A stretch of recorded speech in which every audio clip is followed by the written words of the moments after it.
কোরআন তাবিজের জন্য আসে নাই, কোরআন তাবিজ লেখার জন্য আসে নাই, চোর ধরার জন্য আসে নাই।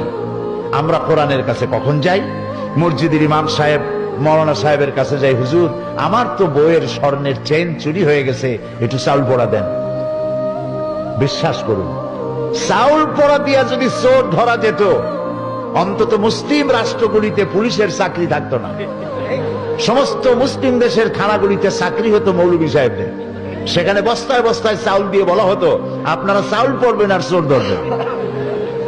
প্রিয় ভাই সব, জেন তাড়াবার জন্য আর চাউল পড়ে চোর ধরার জন্য কোরআন আসে নাই।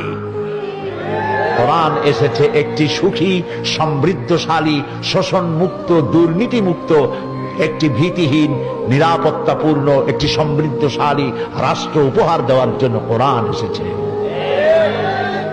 কোরআন শরীফ চোর ধরতে আসে নাই, চুরি বন্ধ করতে এসেছে।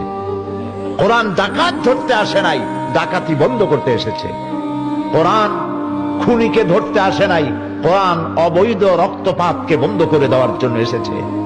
কোরআন স্বৈরাচারকে ধরার জন্য আসে নাই, স্বৈরাচারের কালো হাতকে চিরকালের জন্য অবশ করে দেওয়ার জন্য কোরআন এসেছে।